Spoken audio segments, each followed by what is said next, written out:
दोस्तों आज की इस वीडियो में Bihar board class 6 math chapter 3 जिस चैप्टर का नाम है संख्याओं का खेल, इसका प्रश्नावली 3.2 का क्वेश्चन नंबर 1 को सोल्यूशन करेंगे। क्वेश्चन नंबर 1 है, विभाज्यता के जांच के नियमों का प्रयोग करते हुए पता कीजिए कि निम्नलिखित संख्याओं में कौन सी संख्या 2, 3, 4, 5, 6, 8 और 9 से 10 और 11 से विभाज्य है। सिर्फ हाँ या नहीं में जवाब दे।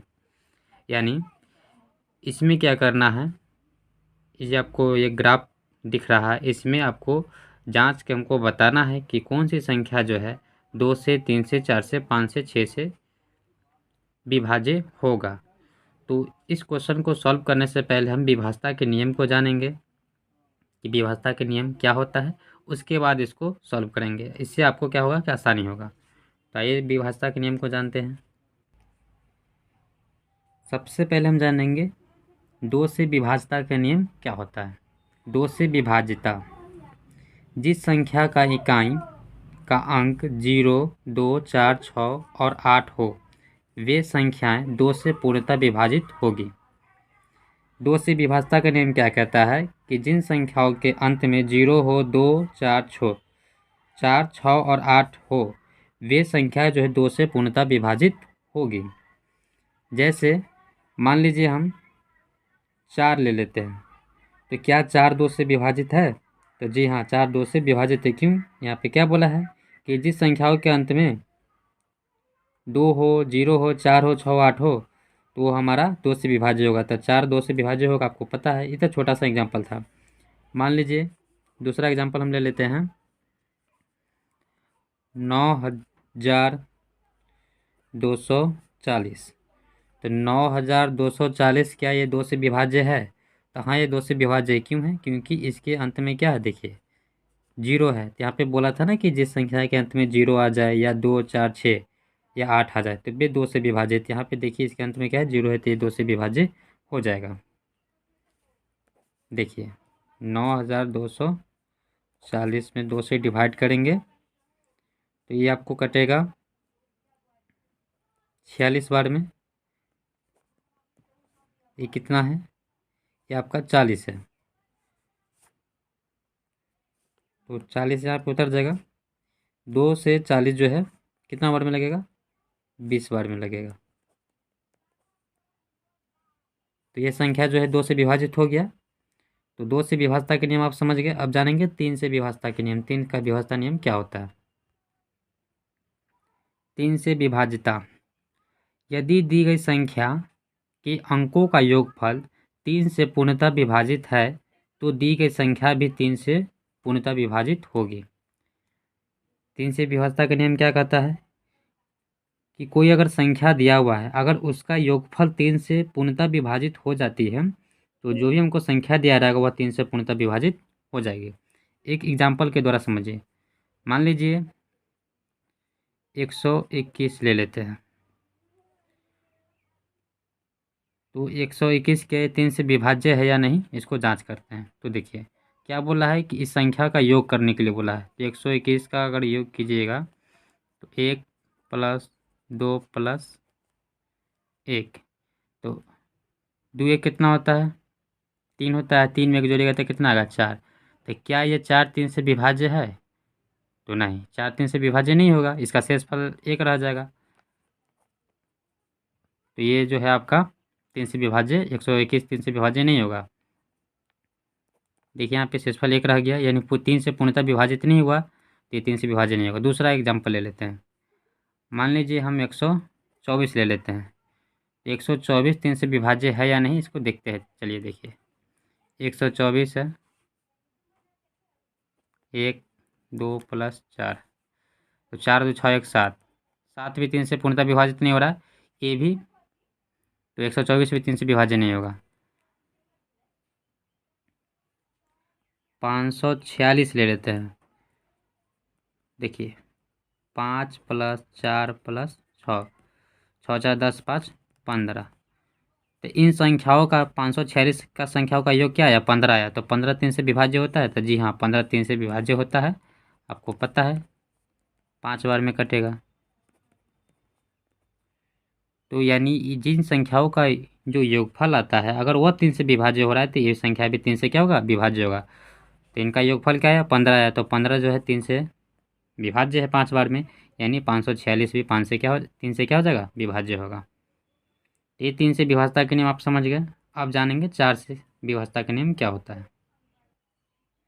4 से विभाज्यता संख्या के दहाई और इकाई के अंकों से बनी संख्या यदि 4 से पूर्णतः विभाजित है तो दी गई संख्या भी 4 से पूर्णतः विभाजित होगी, या दी गई संख्या का इकाई तथा दहाई का अंक शून्य हो तो वह भी 4 से विभाजित या पूर्णतः विभाजित होगी। 4 से विभाज्यता का नियम क्या कहता है कि मान लीजिए कोई हमको संख्या दिया है तो उन संख्या का जो दहाई और इकाई का अंक होगा उससे बना जो संख्या होगा अगर वो 4 से पूर्णतः विभाजित हो रहा है तो वो पूरी संख्या 4 से विभाज्य हो जाएगा। इसके अलावा क्या बोल रहा है कि जो हमको संख्या दिया हुआ है अगर उस संख्या का इकाई और दहाई का अंक शून्य है तो वो भी हमारा संख्या 4 से विभाजित हो जाएगा। आइए इसको एग्जाम्पल के द्वारा समझते हैं। एग्जाम्पल के लिए हम 124 को ले लेते हैं। तो क्या बोला है 4 से विभाज्यता के नियम कि जो हमको संख्या दिया है उससे बनने वाले इकाई और दहाई से जो बनने वाली संख्या है अगर वह 4 से विभाजित है तो पूर्णतः जो है पूरा संख्या 4 से विभाजित होगा। तो 124 में इकाई दहाई से बनने वाला संख्या क्या है, 24 है ना। तो 24 क्या 4 से विभाजित होता है, आपको पता है कि 24 जो है 4 से विभाजित होता है 6 बार में, यानी 124 भी 4 से पूर्णतः विभाजित हो जाएगी। देखिए यहाँ पे 124 में अगर 4 से डिवाइड करते हैं तो 4 तिहाई 12 और 4 एकम 4 आपका लग जाएगा। तो ये हो गया। तो आप 4 से विभाज्यता के नियम जान लिए। इसी तरह आप कितनों बड़े से बड़ा अगर संख्या रहता है अगर 4 से विभाज्यता के नियम को फॉलो करते हैं तो आपको वो 4 से पूर्णतः विभाजित हो ही जाएगा। हम छोटा छोटा एग्जाम्पल ले रहे हैं क्योंकि यहाँ पे स्पेस नहीं है।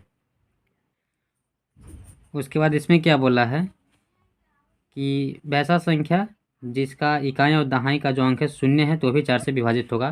तो मान लीजिए हम एक 400 ले लेते हैं। तो 400 क्या 4 से विभाजित होता है, तो जी हाँ, इसका इकाई या दहाई का अंक क्या है, शून्य है, तो ये 4 से कट जाएगा।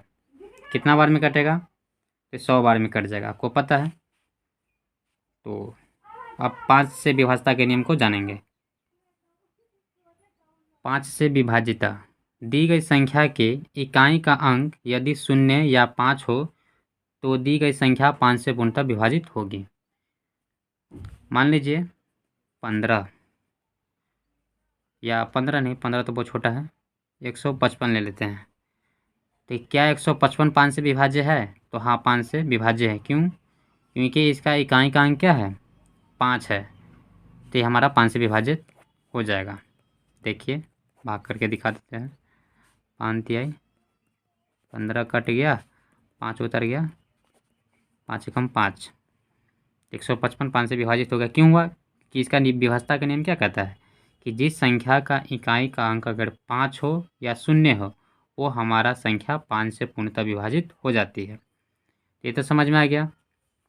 मान लीजिए हम 450 ले लेते हैं। तो क्या 450 5 से विभाजित है, तो हाँ 450 जो है 5 से विभाजित है। क्यों, क्योंकि इसका इकाई का अंक क्या आ गया, 0 आ गया, तो ये हमारा 5 से विभाजित हो जाएगा।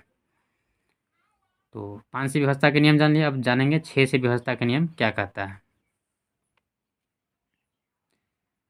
दी गई संख्या यदि 2 और 3 से विभाजित है या विभाज्य है तो वह दी गई संख्या भी 6 से विभाजित होगी। यानी कोई भी हमको अगर संख्या दिया रहता है अगर वह संख्या 2 और 3 दोनों से विभाज्य है तो वह संख्या जो है 6 से पूर्णतः विभाजित होगी। एग्जाम्पल के द्वारा समझिए। मान लीजिए हम 136 को ले लेते हैं। अब 136 को अगर हम 2 से डिवाइड करते हैं तो ये आपका 12 लग गया, 1 16, ये लग जाएगा। 136 तो 2 से कट गया 68 बार में। अब ये 136 3 से भी विभाज्य होना चाहिए। अगर 3 से विभाज्य हो जाएगा तो ये 6 से कट जाएगा। तो 136 में 3 से अगर मान लीजिए विभाजित भाग देते हैं, 3 चौका 12 लग गया आपका, 1 शेषफल है, 6 उतर जाएगा, 3 बचे 15, यहाँ पे शेषफल 1 बच रहा है, यानी 136 3 से विभाज्य नहीं हुआ।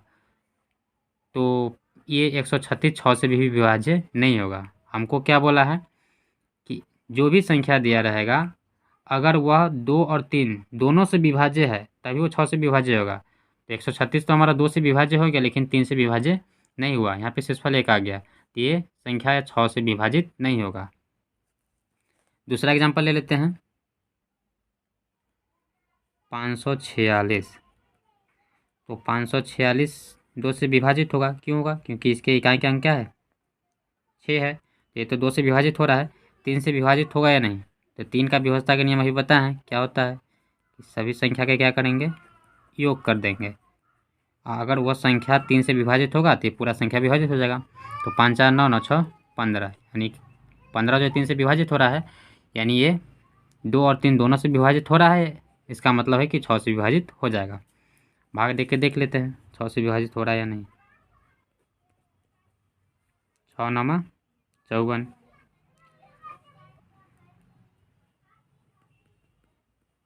6 कम 6 लग जाएगा। तो 546 जो 6 से विभाजित हो गया। तो उम्मीद है कि आपको 6 से विभाज्यता का नियम समझ में आ गया होगा। हम जानेंगे 7 से विभाज्यता का नियम। 7 से विभाज्यता, जिस संख्या के इकाई का अंक को दुगुना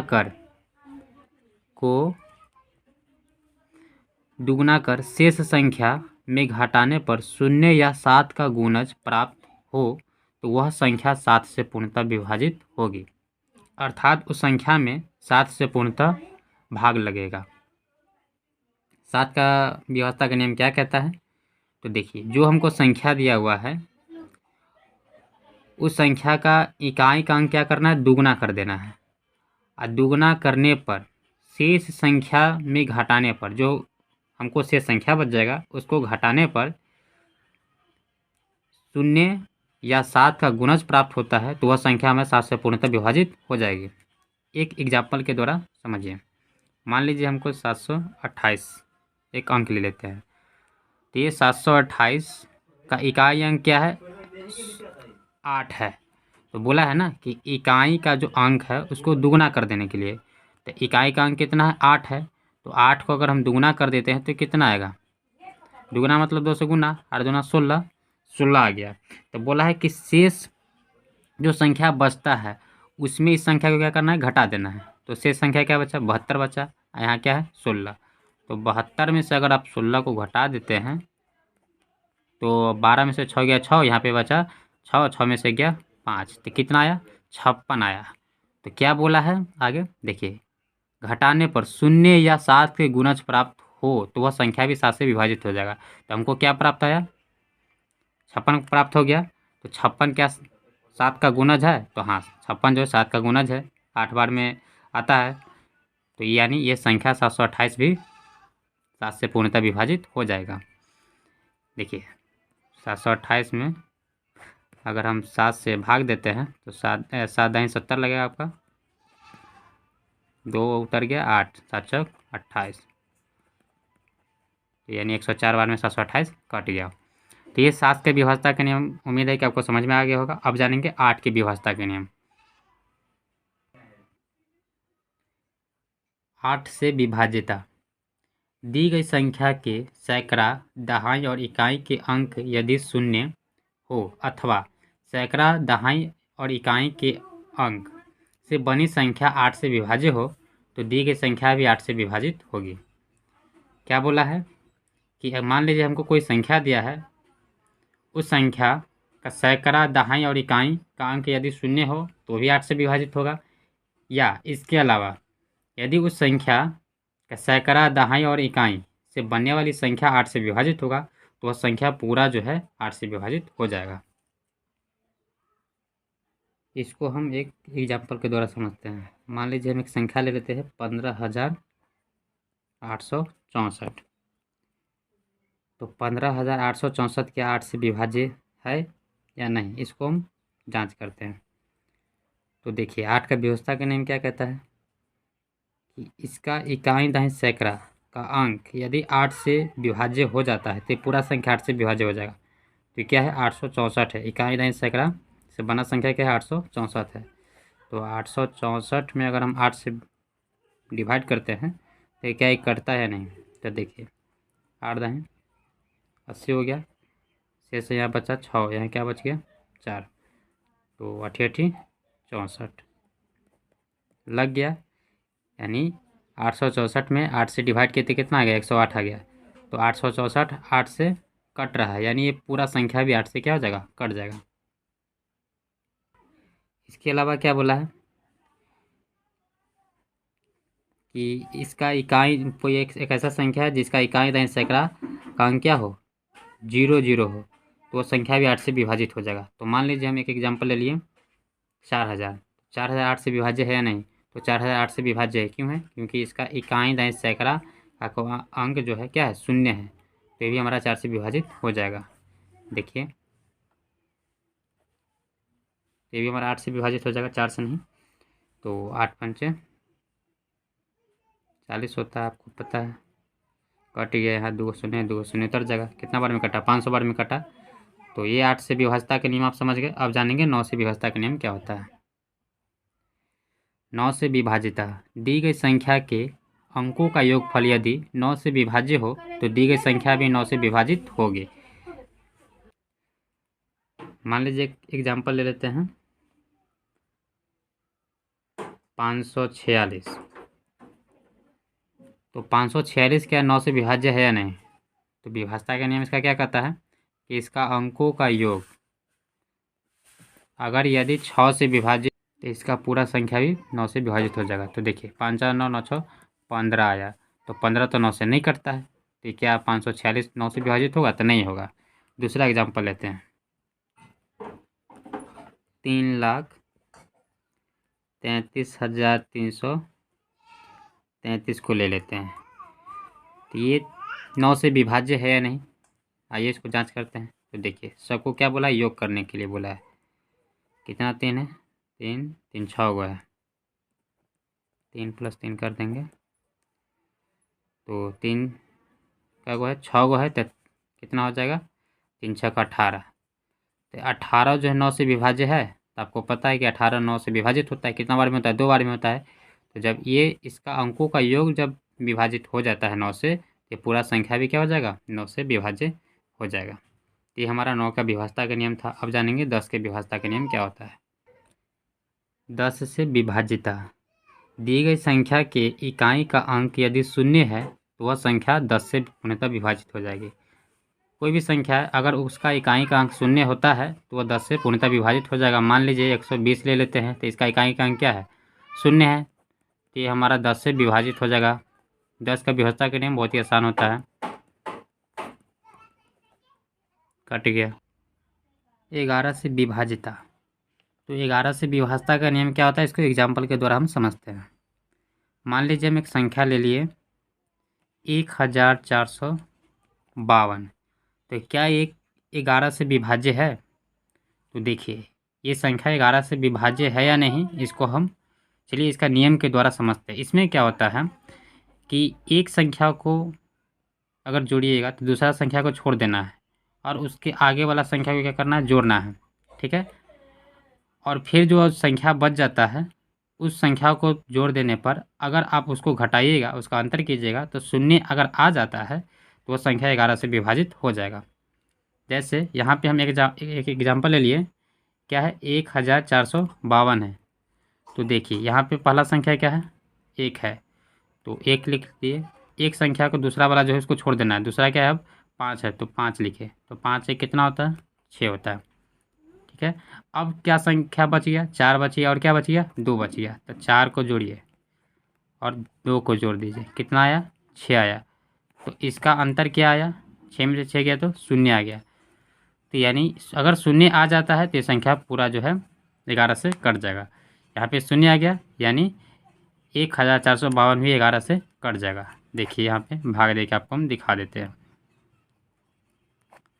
11 से भाग दीजिएगा, एक बार में लगेगा, घटाकर आपका 3 आएगा, 35 हो गया यहाँ पे, 11 तिया 33, घटाकर आपका 2 आया, यहाँ पे 22 है, तो 11 दूना 22 कट गया। तो इस प्रकार हम 2 से लेकर 11 तक की विभाज्यता को नियम हम जान लिए।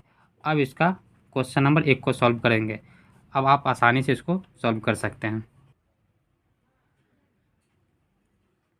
पहला है 124। अब पूछ रहा है ये 2 से विभाज्य है या नहीं, तो देखिए हाँ ना में हमको आंसर देना है। आपको 2 से विभाज्यता के नियम में बताया है कि अगर इकाई का अंक 2 हो, 0 हो या 4, 5 या 4, 6, 8 हो तो 2 से विभाज्य होगा। तो इसका इकाई का अंक क्या है? 4 है, तो 2 से विभाज्य है, तो हाँ है। यहाँ पे देखिए इकाई का अंक क्या है? 6 है, तो 2 से विभाज्य है, तो हाँ है। यहाँ पे देखिए इकाई का अंक 6 है, तो ये भी 2 से विभाज्य होगा, तो हाँ लिख देंगे। यहाँ भी 4 है इकाई का अंक, तो ये भी 2 से विभाज्य होगा, हाँ लिख देंगे। यहाँ पे देखिए 8 है, तो क्या ये 2 से विभाज्य है? तो हाँ, हाँ लिख देंगे। यहाँ पे देखिए 3 है, इकाई का अंक क्या है? 3 है, तो क्या ये 2 से विभाज्य है? तो नहीं, नहीं होगा। इकाई का अंक 4 है, तो विभाज्य होगा। 2 का विभाज्यता का नियम अभी पढ़ाएं आपको। इकाई का अंक क्या है? 5 है, क्या 2 से विभाज्य होगा? तो नहीं होगा, तो यहाँ पे नहीं लिख देंगे। यहाँ पे देखिए इकाई का अंक क्या है? 0 है, तो क्या ये 2 से विभाज्य है? तो हाँ, ये 2 से विभाज्य है। तो इस प्रकार हम भर लेंगे। अब इस संख्या को देखना है 3 से विभाज्य है या नहीं। तो 3 का विभाज्यता का नियम अब अभी आपको हम पढ़ाएं। उसमें क्या होता है कि जो संख्या दिया रहा था उसको क्या करते हैं? योग कर देते हैं। तो क्या हमको संख्या दिया है? 124 दिया है, तो 124 का योग करिए। अगर वो संख्या 3 से विभाज्य है तो पूरा संख्या भी 3 से विभाजित हो जाएगा। तो 4 और 2 6 और 1 7, तो 7 3 से विभाज्य है, तो नहीं होगा। तो यानी 124 भी 3 से विभाज्य नहीं होगा। यहाँ पे क्या लिखेंगे? नहीं लिखेंगे। उसके बाद है 286। तो 286 क्या 3 से विभाज्य है? तो जोड़िए इसको, 8 8 14, 14 2 16, 16 3 से विभाज्य नहीं होगा, ये भी नहीं होगा, तो यहाँ पे नहीं लिख देंगे। उसके बाद है 546। 546 3 से विभाज्य है या नहीं? तो पहले इसको क्या करेंगे? जोड़ देंगे। तो 6 4 10, 10 और 5 15, 15 जो है 3 से विभाज्य होगा, यानी 546 भी 3 से विभाज्य होगा, तो यहाँ पे क्या लिखेंगे? हाँ लिखेंगे। उसके बाद है 15,864। तो 15,864 का पहले योग कीजिए। 5 1 6, 8 6 14, 14 6 20 और 4 24, 24 आ रहा है, यानी 24 3 से विभाज्य होगा, तो ये भी संख्या भी क्या होगा? विभाज्य होगा, तो यहाँ पे क्या लिखेंगे? हाँ लिखेंगे। उसके बाद है 4,28,428। क्या यह 3 से विभाज्य है या नहीं? तो देखिए पहले इसको क्या करेंगे? योग करेंगे। देखिए 4,28,428 का जब हम इस संख्याओं का योग किए तो कितना आया? 28 आया। तो 28 जो है 3 से विभाज्य नहीं होगा, तो यानी ये पूरा संख्या भी 3 से विभाज्य नहीं होगा, तो यहाँ पे क्या लिखेंगे? नहीं लिखेंगे। ठीक है। उसके बाद देखिए 3,33,333। क्या ये 3 से विभाज्य है? तो हाँ, ये 3 से विभाज्य हो जाएगा। जब आप इसको योग कीजिएगा ना तो वो 3 से विभाज्य हो जाएगा। देखिए कै गो 3 है, 6 गो 3 है, तो 6 18 हो जाएगा। तो 18 में 3 से विभाज्य कीजिएगा तो 6 से कट जाएगा, यानी ये संख्या भी 3 से विभाज्य हो जाएगा, तो यहाँ पे लिखेंगे हाँ। उसके बाद है 4,29,714। क्या यह संख्या 3 से विभाज्य है? तो देखिए इसका भी हम योग कर लेते हैं। तो देखिए जब इन संख्याओं को हम योग किए थे कितना आया? 27 आया। तो 27 3 से विभाज्य होगा, यानी ये पूरा संख्या भी 3 से विभाज्य होगा, तो वहाँ पे क्या लिख देंगे? हाँ लिख देंगे। हाँ लिख दिए। उसके बाद है 54,685। तो 54,685 3 से विभाज्य है नहीं, तो इसको भी पहले क्या करेंगे? योग कर लेंगे। तो देखिए इन संख्याओं का जब हम योग किए हैं तो कितना आया? 28 आया है। तो 28 जो है 3 से नहीं कटेगा, यानी ये पूरा संख्या भी 3 से नहीं कटेगा, तो वहाँ पे क्या लिखेंगे? नहीं लिख देंगे। नहीं। उसके बाद है 45,600। तो 45,600 3 से विभाज्य हो गया नहीं? देखिए संख्या का योग कीजिए। 5 4 9 9 6 15, अब 15 में जीरो जुड़ेगा तो जीरो 15 ही आएगा, यानी 15 जो है 3 से विभाज्य होगा, यानी पूरा संख्या भी 3 से विभाज्य होगा, तो यहाँ पे क्या लिखेंगे? हाँ लिखेंगे। हम 4 से करके देखते हैं। 4 का विभाज्यता का नियम क्या कहता है? इसका इकाई और दहाई का अंक अगर 4 से विभाज्य है तो पूरा संख्या भी 4 से विभाज्य होगा। तो इकाई दहाई से बना संख्या क्या है? 24 है। तो 24 4 से विभाज्य होता है? तो हाँ होता है। तो यानी पूरा संख्या भी 4 से क्या हो जाएगा? विभाज्य होगा। तो यहाँ क्या लिखेंगे? हाँ लिखेंगे। 286। तो देखिए 286 4 से विभाज्य नहीं होगा, क्योंकि इसका जो इकाइयाँ दाएं से बनने वाला संख्या वो 4 से विभाज्य नहीं होगा। यहाँ पे क्या लिखेंगे? नहीं। उसके बाद है 546। तो 546 में देखिए इकाई और दहाई से बनने वाली संख्या क्या है? 4 से विभाज्य नहीं होगा। 46 जो है 4 के बराबर में नहीं आता है, तो ये भी क्या हो जाएगा? नहीं हो जाएगा। उसके बाद है 15,864। तो देखिए इसमें इकाई दहाई से बनने वाली संख्या 64 है। 64 जो है 4 से विभाजित हो जाता है, यानी पूरा संख्या भी 4 से विभाजित होगा। तो यहाँ पे हाँ लिख देंगे। उसके बाद है 4,28,428। तो यहाँ पे देखिए इसमें इकाई दहाई से बनने वाली संख्या 28 है, यानी ये 4 से विभाजित हो रहा है, तो पूरा संख्या भी 4 से विभाजित होगा। तो यहाँ पे हाँ लिखेंगे। उसके बाद देखिए इसमें इकाई तथा दहाई से बनने वाली संख्या 33, यानी 4 से विभाजित नहीं होगा। तो यहाँ पे क्या लिखेंगे? नहीं लिखेंगे। उसके बाद देखिए यहाँ पे इकाई तथा दहाई से बनने वाली संख्या 14 है, यानी 4 से विभाजित हो जाएगा। यहाँ पे इकाई दहाई से बनने वाली संख्या क्या है? 85। तो 85 4 से विभाजित होता है? नहीं होता है। यहाँ पे क्या लिखेंगे? नहीं। उसके बाद देखिए यहाँ पे शून्य है। तो आपको 4 की व्यवस्था के नियम में पता है कि अगर इकाई दहाई का संख्या अगर शून्य होता है तो भी 4 से विभाजित हो जाता है। तो यहाँ पे क्या लिखेंगे? हाँ लिखेंगे। 5 से देखेंगे। 5 का व्यवस्था का नियम क्या कहता है कि अगर इकाई का अंक 0 या 5 हो तो 5 से कट जाता है। तो इकाई का अंक क्या है? 4 है, यानी 5 से नहीं कटेगा। तो क्या लिखेंगे? नहीं। इकाई का अंक क्या है? 6 है, ये भी 5 से नहीं कटेगा, नहीं लिखेंगे। 0 अगर 5 आ जाता है तो 5 से कट जाएगा। यहाँ पे देखिए इकाई का अंक क्या है? 6 है, तो ये भी 5 से नहीं कटेगा। यहाँ पे देखिए इकाई का अंक 4 है, ये भी नहीं कटेगा, नहीं लिखेंगे। यहाँ पे इकाई का अंक क्या है? 8 है, ये भी नहीं कटेगा, तो नहीं लिखेंगे। यहाँ पे इकाई का अंक देखिए 3 है, तो ये भी क्या कटेगा?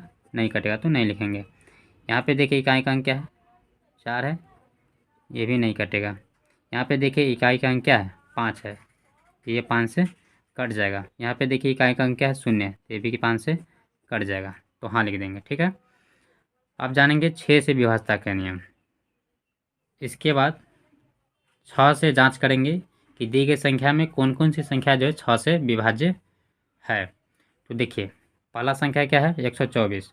तो 6 के विभाज्यता के नियम में क्या होता है? इसमें अगर दी गई संख्या 2 और 3 से दोनों से विभाज्य है तो वह 6 से पूर्णतः विभाजित हो जाएगा। तो पहला संख्या 124 है, तो 124 जो है 2 से तो विभाज्य है, 3 से नहीं है। तो क्या यह 6 से विभाज्य है? तो नहीं, तो यहाँ पे नहीं लिखेंगे। उसके बाद देखिए 286 है, तो ये 2 से तो विभाज्य है, यहाँ पे हम करा चुके हैं हाँ, और 3 से नहीं है, तो ये भी हमारा 6 से विभाज्य नहीं होगा। तो यहाँ पे नहीं लिखेंगे। उसके बाद है 546। तो 546 जो 2 से विभाज्य है और 3 से भी विभाजित है, दोनों में हाँ लिखा हुआ है, यानी ये 6 से विभाजित हो जाएगा। उसके बाद है 5,864। तो 5,864 देखिए 2 से विभाजित है और 3 से विभाजित है, दोनों में हाँ लिखा है, यानी यह 6 से भी विभाजित हो जाएगा। तो यहाँ पे हाँ लिखेंगे। यहाँ पे देखिए ये संख्या 2 से तो विभाजित है लेकिन 3 से नहीं है, तो यानी ये 6 से भी नहीं होगा, यहाँ पे नहीं लिख देंगे। उसके बाद देखिए यहाँ पे यह संख्या 2 से तो विभाजित नहीं है लेकिन 3 से है, दोनों से होना चाहिए, इसलिए 6 से विभाजित नहीं होगा, तो यहाँ पे नहीं लिख देंगे। उसके बाद देखिए ये हमारा 4,29,764 जो है 2 से विभाजित है और 3 से भी, दोनों से है, यहाँ पे हाँ लिख देंगे, यानी ये 6 से विभाजित हो जाएगा। उसके बाद देखिए ये जो संख्या है वह 2 से भी नहीं हो रहा है ना 3 से भी हो रहा है, यानी ये 6 से भी नहीं होगा, यहाँ पे नहीं लिख देंगे। उसके बाद देखिए 45,600 जो संख्या है 2 से भी कट रहा है और 3 से भी कट रहा है, यानी ये 6 से भी क्या कट जाएगा, यानी यहाँ पे हाँ लिख देंगे। अब 8 से देखेंगे कि कौन कौन सी संख्या दी गई संख्या में विभाज्य है। तो 8 का व्यवस्था का नियम क्या कहता है कि इकाई तथा दहाई से जो बना संख्या है अगर वो 8 से कट जा रहा है तो पूरा संख्या भी 8 से कट जाएगा। तो देखिए इकाई तथा दहाई से बना संख्या क्या है? 24 है। तो 24 जो है 8 से कटता है, तो हाँ 24 जो है 8 से कट जाता है, 8 3 24 होता है, यानी पूरा संख्या भी कट जाएगा। तो यहाँ पे क्या लिखेंगे? हाँ लिखेंगे। उसके बाद है 286। तो देखिए 286 में इकाई तथा दहाई से बनने वाला जो संख्या 86 है, तो 86 8 के पारा में आता है, नहीं आता है, 8 से नहीं कटेगा तो यहाँ पे नहीं लिख देंगे। उसके बाद है 546। तो इसमें इकाई तथा दहाई से बनने वाला संख्या क्या है, 46 है। तो 46 8 के पारा से नहीं कटता है, यानी पूरा संख्या भी नहीं कटेगा, तो यहाँ पे क्या लिखेंगे, नहीं लिखेंगे। उसके बाद देखिए यहाँ पे 15,864 है। तो इसमें इकाई तथा दहाई से बनने वाला संख्या कितना, 64 है। तो 64 8 से कटता है, तो हाँ कटता है, यानी पूरा संख्या भी कट जाएगा, तो यहाँ पे क्या लिखेंगे, हाँ लिखेंगे। उसके बाद 4,28,428 में इकाई तथा दहाई से बनने वाला संख्या कितना है, 28 है। तो 28 जो है 8 के पारा में नहीं आता है, नहीं कटता है, तो यहाँ पे नहीं लिखेंगे, पूरा संख्या भी नहीं कटेगा। उसके बाद देखिए यहाँ पे इकाई तथा दहाई से बनने वाला संख्या क्या है, 33 है, यानी 33 8 के पारा से नहीं कटेगा, यानी पूरा संख्या भी नहीं कटेगा, तो यहाँ पे क्या लिखेंगे, नहीं लिखेंगे। उसके बाद है यहाँ पे देखिए इकाई तथा दहाई से बनने वाला संख्या 14 है। तो 14 8 के पारा में नहीं आता है, यानी नहीं कटेगा, तो ये भी पूरा संख्या भी नहीं कटेगा, तो यहाँ पे नहीं लिख देंगे। उसके बाद यहाँ पे देखिए 85 है।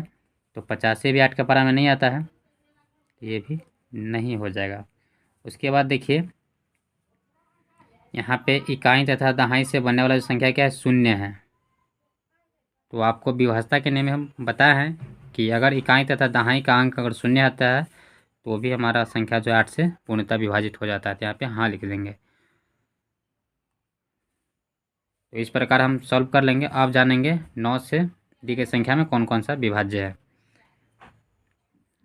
देखिए 9 का विभाज्यता का नियम क्या कहता है, आपको हम बता चुके हैं कि जो हमको संख्या दिया हुआ है, उस संख्या को योग करने पर अगर वो 9 से कट जा रहा है, तो वो पूरा संख्या भी 9 से कट जाएगा। तो हमारा पहला संख्या 124 है। तो 124 जो है, इसका जब योग कीजिएगा तो 4 2 6 और 1 7, तो 7 जो है 9 से नहीं कटेगा, यानी पूरा संख्या भी नहीं कटेगा, यहाँ पे लिखेंगे नहीं। उसके बाद है 286। तो 286 क्या 9 से कटता है, तो देखिए इसको पहले योग कर लीजिए, 8 2 10 10 होता है 16। तो 10 6 16 होता है, तो 16 जो है 9 से नहीं कटेगा, यानी ये पूरा संख्या भी नहीं कटेगा, तो यहाँ पे नहीं लिखेंगे। उसके बाद है आपका 546। तो इसको जब जोड़िएगा तो 6 4 10 और 5 15, यानी 15 9 से नहीं कटेगा, तो पूरा संख्या भी नहीं कटेगा, तो यहाँ पे क्या लिखेंगे, नहीं लिखेंगे। उसके बाद है 15,864। तो 15,864 9 से कटेगा नहीं, तो इसको पहले योग कर लेते हैं। तो आप यहाँ पे देखिए कि जब हम 15,864 का संख्याओं का योग किया तो कितना आया है, 24 आया है। तो 24 जो है 9 के पारा में नहीं आता है, यानी नहीं कटेगा, तो पूरा संख्या भी नहीं कटेगा, तो यहाँ क्या लिख देंगे, नहीं लिख देंगे। तो नहीं हो गया। उसके बाद है 4,28,428। जब इन संख्याओं का योग किए हैं तो कितना आया है, 28 आया है। तो 28 जो है 9 के पारा से नहीं कटेगा, तो पूरा संख्या भी नहीं कटेगा, तो यहाँ पे नहीं लिख देंगे। उसके बाद 3,33,333 है। तो देखिए जब इस संख्याओं का योग कीजिएगा तो 18 आएगा। तो 18 तो 9 से कटता है, यानी पूरा संख्या भी कट जाएगा, तो यहाँ पे हाँ लिख देंगे। उसके बाद देखिए 4,29,714 है। तो जब इन संख्याओं का हम योग करेंगे ना, तो 27 आएगा। तो 27 जो है 9 से विभाजित है, यानी पूरा संख्या भी विभाजित होगा, तो यहाँ पे हाँ लिख देंगे। उसके बाद 54,685 है। तो जब इन संख्याओं का हम योग करेंगे ना, तो 28 आएगा। देखिए यहाँ पे हम योग करके रखे हुए हैं, तो 28 हमारा 9 से नहीं कटेगा, तो पूरा संख्या भी नहीं कटेगा, तो यहाँ पे नहीं लिख देंगे। उसके बाद है 45,600। तो जब 45,600 का संख्याओं का योग कीजिएगा तो 15 आएगा। तो 15 9 के पारा से नहीं कटेगा, यानी पूरा संख्या भी नहीं कटेगा, तो यहाँ पे नहीं लिख देंगे। अब देखेंगे 10 से कौन कौन सी संख्या विभाज्य है। तो देखिए 10 का विभाज्यता का नियम क्या कहता है कि जिन संख्याओं के अंत में 0 है रहता है, तो वो 10 से विभाजित हो जाएगा। तो इनके अंत में तो 0 नहीं है, तो ये नहीं होगा, यहाँ पे नहीं लिखेंगे। इसके अंत में देखो 0 नहीं है, तो यहाँ पे नहीं लिखेंगे। 546 के अंत में इकाई की संख्या जो है उसमें 0 नहीं है, तो यहाँ पे भी ये नहीं होगा, तो नहीं लिखेंगे। यहाँ पे देखिए ये भी नहीं होगा, ये भी नहीं होगा, ये भी नहीं होगा, ये भी नहीं होगा आपका, ये भी नहीं होगा। अब देख लीजिएगा संख्या को, वीडियो बहुत लंबा हो रहा है इसलिए जल्दी जल्दी करा रहे हैं। यहाँ पे देखिए 45,600 जो संख्या है इसमें इकाई का अंक जो है 0 है, यानी ये पूरा संख्या 10 से विभाजित होगा, तो यहाँ पे हाँ लिखेंगे। अब देखेंगे कि 11 से कौन कौन सी संख्या जो है विभाज्य है। तो देखिए हम आपको 11 की विभाज्यता के नियम पढ़ा चुके हैं। तो इसमें क्या होता है कि अगर आप फर्स्ट वाले संख्या को ले रहे हैं तो सेकेंड वाले को छोड़ दीजिए और उसके बाद वाला संख्या लीजिए, दोनों को योग कीजिए और जो संख्या जो बच जाता है उस संख्या को योग कर दीजिए और उसके बाद दोनों का अंतर कीजिए। अगर अंतर शून्य आ जाता है या 11 का गुना जा जाता है तो वह संख्या भी 11 से विभाजित हो जाएगा। तो 124 जो है अगर आप ऐसा करते हैं तो वो 124 विभाजित नहीं होगा, तो यहाँ पे नहीं लिख देंगे। यहाँ पे देखिए क्या है 286 है, तो 286 11 से विभाजित हो जाएगा। क्यों होगा, देखिए 2 है यहाँ पे, यहाँ पे वही संख्या को क्या करना है, छोड़ देना है। तो इस संख्या को लेना है तो 6 और 2 जोड़ेगा तो 8 हो जाएगा, 8 में 60 को घटाएगा तो 0 आ जाएगा, यानी 0 आ गया तो 11 से विभाजित है, यहाँ पे हाँ लिख देंगे। उसके बाद ये जो है नहीं होगा, नहीं लिखेंगे। 15,864 भी 11 से विभाज्य नहीं होगा, यहाँ पे लिख देंगे नहीं। उसके बाद है 4,28,428, तो आप जब जिस प्रकार हम बताए हैं उसे कीजिएगा, ये विभाजित हो जाएगा, यहाँ पे लिखेंगे हाँ। उसके बाद है 3,33,333, तो क्या ये 11 से विभाज्य है, तो ये भी 11 से विभाज्य है। बाद बाकी ये जो भी संख्या दिया है ये विभाज्य नहीं है, तो लिख देंगे नहीं, नहीं। तो इस प्रकार हम क्वेश्चन नंबर 1 को सॉल्व कर लिए। इसके अगले वीडियो में क्वेश्चन नंबर 2 से तक को सॉल्यूशन करेंगे।